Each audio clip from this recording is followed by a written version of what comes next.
Hello, I am Robin Warner, an experienced engineer and magazine editor, and I am driving a 2021 Ford Mustang Mach-E First Edition. And yes, let's get this out of the way. This is a real Mustang. It's a simple truth that Ford owns the rights to the name and can call whatever vehicle it wants a Mustang. But it's also a forecast of what a future Mustang may be like. Ford's loud and proud sports car may be among the last to lose its internal combustion engine. At least I hope that's the case. But it will eventually lose it. And when it does, why not have all-wheel drive? Why not have 2 or more electric motors? Why not look too dissimilar to this? This is a real Mustang because it's the 21st century, and these are transformative times. Cars are changing, and they're changing fast. The Mustang Mach-E is but a signal of what every car will be like in the future. But I'm getting ahead of myself. Let me first tell you exactly what the Mustang Mach-E is. Even though Ford calls it an SUV, the government classifies the Mach-E as a small station wagon that seats 5. The Mach-E First Edition is, sort of, the top trim currently available, above the Select and Premium trims, as well as the high-range model, the California Route 1. However, it is below the GT and GT Performance model, which are coming in the fall of this year. Also, the First Edition is already sold out and not even available anymore. So yeah, sort of the top trim. Anyway, it's distinguished by red painted brake calipers, metal clad pedals, contrast seat stitching, and a First Edition kick plate. More importantly, it is powered by 2 electric permanent magnet motors that combine to produce a peak output of 346 horsepower and 428 pound-feet of torque. And that power then goes to all 4 wheels. The base price of the 2021 Ford Mustang Mach-E is $43,995, and my First Edition test car cost $59,400. Those prices are, of course, before any federal and state tax credits you may be eligible for. For those that are interested, I included detailed specifications, including dimensions and capacities, in the description. Okay, let's take a look at this 2021 Ford Mustang Mach-E First Edition. Can't forget the First Edition part. It's basically got a fastback coupe SUV kind of shape, you know, long sloped floating roof. And one thing that I do very much appreciate about this, and it's partially thanks to the electric powertrain, you have a very long wheelbase, 117.5 inches, and very short overhangs, both the front and the rear. So that's the distance from the center of the wheel to the very back of the car. On both sides, you can see those wheels are really pushed out right to the corner, and that gives a really nice look, despite all the salt and snow and muck that's built up on this car. And in fact, it's snowing as we speak. Now, the grille has a nice pony on it. Look at it go. It's lovely. It's fast. But there's no grille because there's no engine. So it's those kinds of things that kind of feel a little bit forced on this car, if I'm being honest. But design-wise, you can definitely see Mustang elements here. It's just not an actual 2-door sports car that the Mustang has been for such a long time. Looking at, we have the 19-inch First Edition wheels. The standard wheels in the Select model are 18 inches, and you notice that those are big and red calipers there. And it is covered in muck, but that does say Mach-E 4X. This is 2 motors and all-wheel drive. And if you look up, we have this nice big old piece of glass, and that is the panoramic roof that has a nice coating on it to protect from UV rays, and it's also supposed to be good for keeping it warmer in the winter and cooler in the summer. And we don't have any fake or real or any kind of exhaust back here because, again, no engine. But it does have the Mustang style tail lights, and it does have yet another pony back there. Overall, oh, and it also likes to light up on its own if you get close enough. Overall, I like the shape of the car. for an SUV. I like the fender flares kind of built into the rear and the front. I think they did a lot of good here. Most impressed with the short overhangs and the long wheelbase. And yeah, the red calipers aren't bad either. Okay, heading inside. And first thing, there's no door handle. It's these little solenoid switches that open and close the doors. And on the back, you don't have a handle. So solenoid clicks, and then you pull it open that way. And we'll start back here because it is a 2-row SUV with decent amount of space back here. Not too much in terms of tech, but you do have charge ports, and that does look like USB A and C, or USB standard and USB-C. I'm not even sure. And another critical point for folding down the rear seats, that's done back here with these buttons right here. Simple enough. Obviously on both sides. Moving to the front, you have the first edition right there, in case you forgot.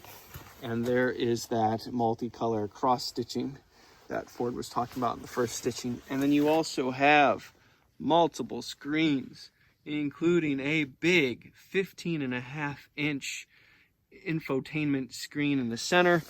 Very Tesla-esque. The steering wheel is a little bit more traditional. Still plenty of buttons on it. Yes, another pony. And you've got cup holders.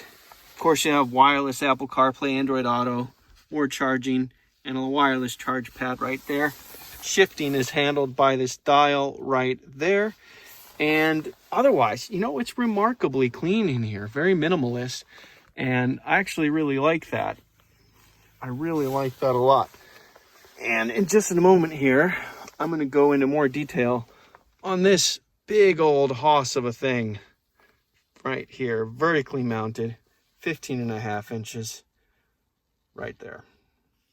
Okay, here is the 15.5-inch infotainment screen that I was talking about, all lit up. This is kind of the home screen of sorts. If you press this icon right here, this gets you to the home screen and all the different options you have. But really, the one I want to focus on is right here. This icon here, you press it, and this gives you all these different kinds of controls. Drive modes, camera, parking, access, driver assistance, and valet mode. All neat things.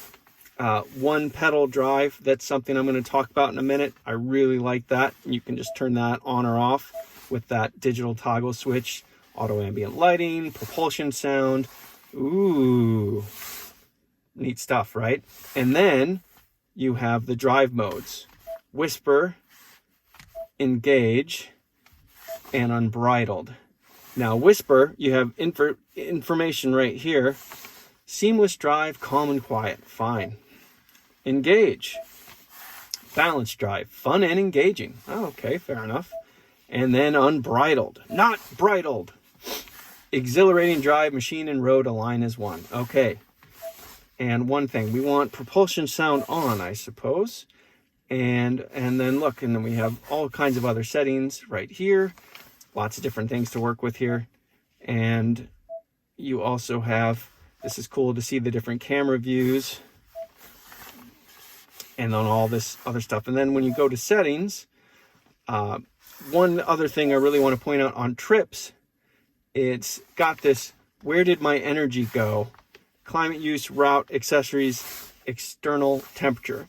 And the point of this is because electric motors are so much more efficient, you need to use some of your energy to warm the cabin up. It's not energy that would otherwise go wasted as heat.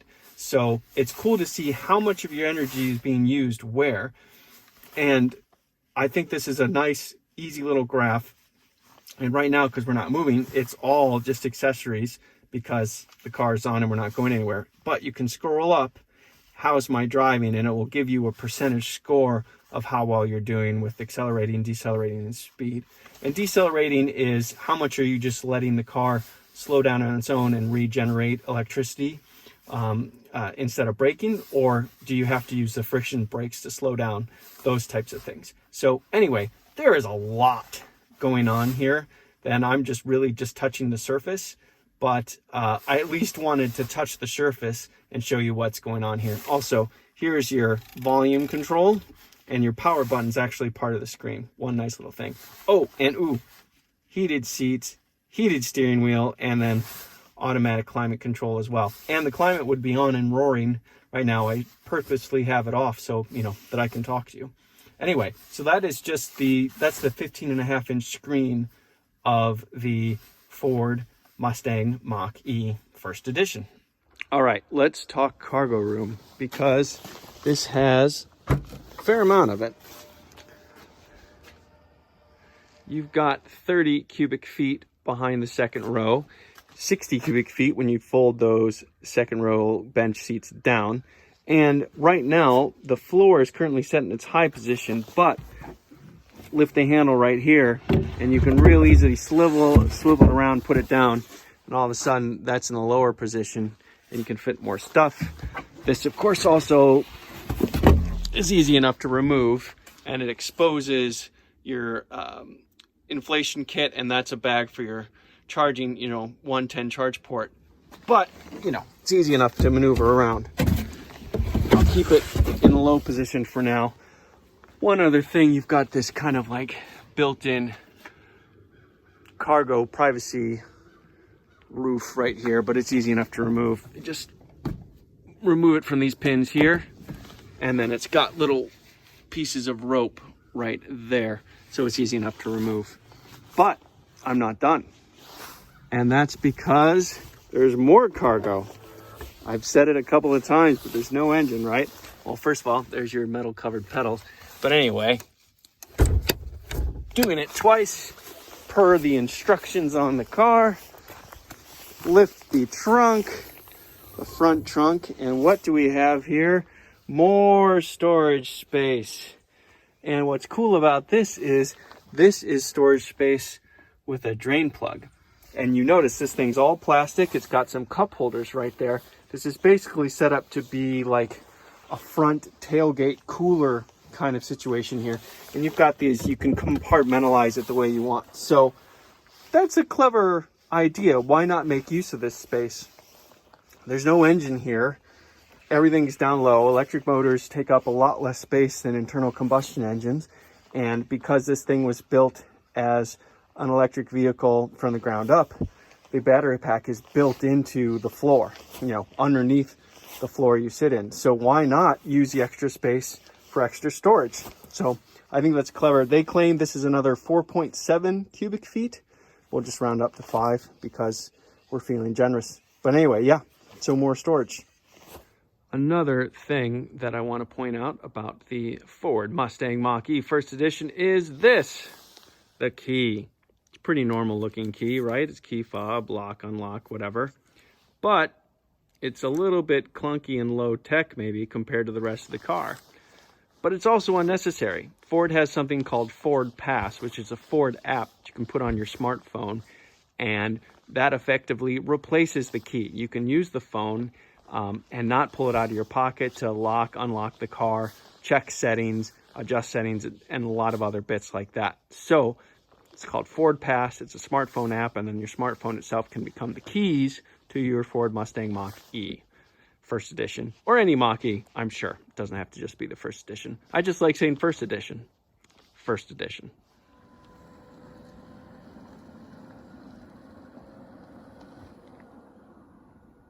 All right, the big thing with all electric vehicles nowadays, is because we're still pretty new to them, is range, because of range anxiety and things like that. And Ford claims that this all-wheel drive extended range edition of the Mustang Mach-E has a range of 270 miles, which is quite impressive, but that's on a good day. On a cold Michigan winter day, when it's 15 degrees outside, like here, like now, I started the car and I had a range of 175 miles, not 270. But that's okay. The car needs energy to keep the battery pack itself at the right operating temperature, not too hot, but also critically not too cold. And it needs to spend a lot of energy keeping me warm, keeping the cabin warm. And I'm very appreciative of that when it is 15 degrees outside. seeing that drop of range might be frustrating to you, but keep in mind that internal combustion engines don't lose much efficiency in the cold compared to electric engines because they're so inherently inefficient in the first place. The most efficient internal combustion engine on the market today is something like 40% thermal efficiency, and that means you're losing tons of energy to heat no matter what. So in the cold, you can use some of that heat to heat up the cabin, do things like that. And you don't have to worry about heating battery packs because there's no battery packs. The other thing to bear in mind here is that 175 miles is a lot. I mean, realistically speaking, are you going to go more than 175 miles in a day? No. Almost no one does. The typical daily commute is like 30 to 40 miles. That is, I don't know, let's do the math, less than 175 miles. So as long as you have a level 2 charger, you can completely recharge this thing every night overnight, and you can drive 175 miles every day and stay warm in the cabin and keep the battery pack warm, etc., etc. So that might seem like a small number because it's less than the typical amount of range you get in a typical fuel tank size, but in realistic terms, it's plenty. And I've been driving for a while, and the range is holding true to what it said it would. Like, it's not dropping faster than I'd expect. So I just want to get that range anxiety question out of the way right away. I've driven, 15 to 20 miles so far, and I currently have a range of 157 miles. Not bad. Whatever range you get on the day that you're driving, that range comes from an 88 kilowatt hour battery pack. Now that's 88 kilowatt hours of usable battery size. The actual battery, and that's the extended range battery. The standard range battery is 66 kilowatt hours of usable battery pack. That 88 usable hours is coming from a 98.8 kilowatt hour battery, which means that about 11% of the battery is not used on a given day. And the reason for that is lithium-ion batteries last longer and stay healthier if they're not fully depleted and recharged all the time. So that 11% range helps protect the battery, helps it always have systems to keep it warm, and helps it have a longer life because it protects the lithium ion. So it's not maybe in the moment, maybe if you're running low and a few extra miles would be helpful, that might be frustrating to know, but it's kind of like knowing that you're going to slow down the wear of the battery by a lot by doing this. And it's a little bit on the conservative side compared to Tesla, but it's on par with what a lot of other manufacturers are doing, including Porsche. All right, enough about range. I want to talk horsepower. I want to talk about the 346 horsepower and 428 pound-feet of torque that I have from the two electric motors mounted in this all-wheel drive Ford Mustang Mach-E. In fact, you might be noticing I'm slowing down. In fact, I'm going to briefly come to a stop here.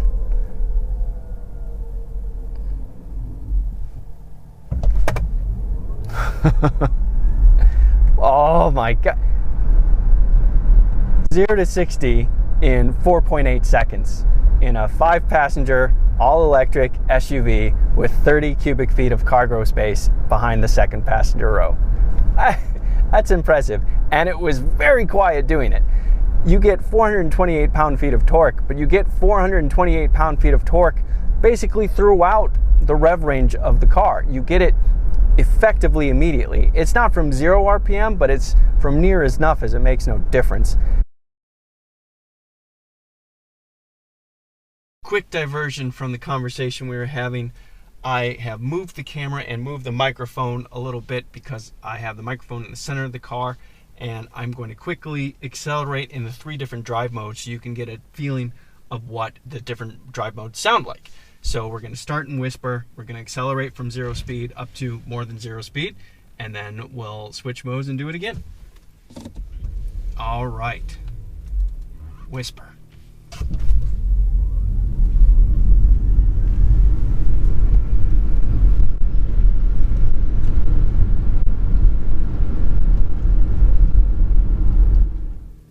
Okay, here is engage.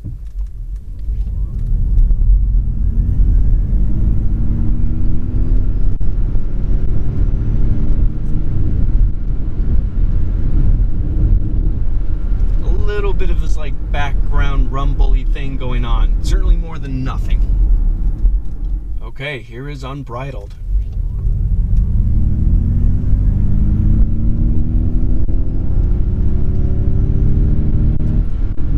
It's like the same kind of rumbly sound, but more of it. It's definitely more pronounced.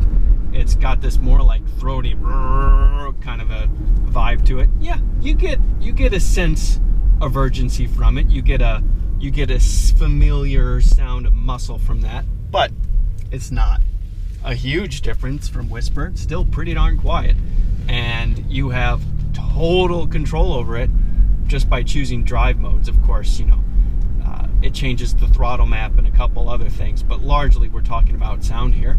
And yeah, you could do a lot worse than that. Okay, back to the other camera. Now, are Whisper, Engage, and Unbridled the best names for the 3 drive modes, which are effectively Comfort, Normal, and Sport? Debatable. I mean, I guess I tend to be a little bit more of a literal guy, and I would appreciate something that's a touch clearer than that. But if you were to buy one of these, you would know in the first minute which one was which. And, you know, it's close enough. It's not too cerebral. You can figure it out with not too much mental energy, right? Whisper is quiet. Engage, that's a little bit like, all right, you're engaging in something. And then Unbridled, well, if you were bridled, that would not be as much fun as if you were unbridled, I suppose. So I guess that means fun. One other thing about this car that I really appreciate is you've got something called one pedal drive. And this is something that I think is paramountly important to electric vehicles because it is an advantage that electric vehicles have. Because you have energy recovery from lifting off the accelerator, so you can decelerate just by turning the electric motor to recharge the batteries some. That decelerates the car. You don't need the brakes for the vast majority of driving. My left foot, because I left foot brake, my left foot is just basically hanging around. There's been one circumstance where I hit a little bit of mixed conditions on the road that I had to use the brakes. Otherwise, I've been just using my right foot for this entire trip. And that is something I really appreciate. And what's even better is that you can turn it on or off. So if you don't like that, if you want to drive it in a more traditional way, it's just a little toggle switch in the settings of this super mega iPad-sized touchscreen you have, and you can turn one pedal drive off and it will drive more traditionally. I'm not going to say better, because I actually think one pedal driving is better than two pedal driving, to have more control in the flow, because you can just slowly lift off and add, and you can just have the full range of forward, fore, aft motion just in one pedal. It's a nice analog feeling thing, and I think once you get used to it, it's a better way to drive. In terms of handling, I can't really say. This is a nearly 5,000 pound vehicle, so it's no lightweight, but a big chunk of that weight is the battery pack, and the battery pack is under the floor of the car in between the two axles, so it is good for lower moment of inertia, and it is also good for center of gravity. So it's in a really ideal spot for weight, but there is a lot of weight. You know, despite how impressed I sounded about the acceleration, you don't have a very good weight to power ratio. Weight to power is 14 pounds per horsepower, which is, you know, like decent hot hatch level. That's not anything of the Mustang name worthy level there. I'll throw that in there. But because the torque band is so wide and because response is so fast, it really does feel faster than that. But when it comes to handling, you know, the steering weight feels fine, the precision is reasonable, the front end isn't terribly responsive, but it's fine.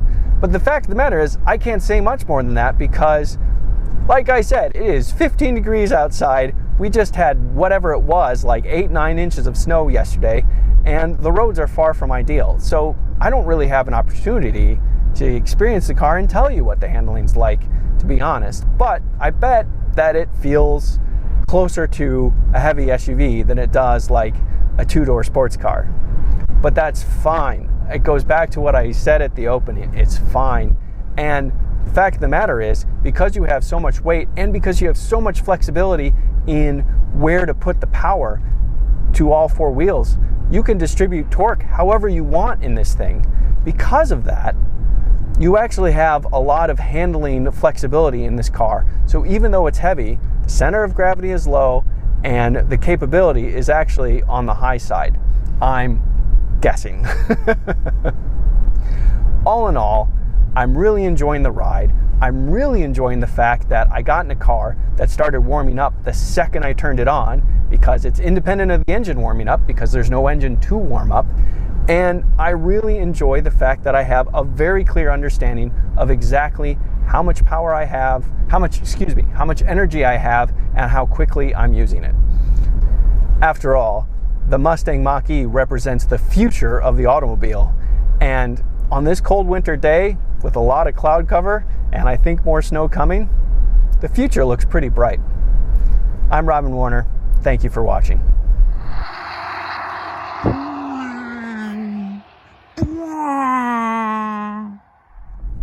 Sound effects, sound effects.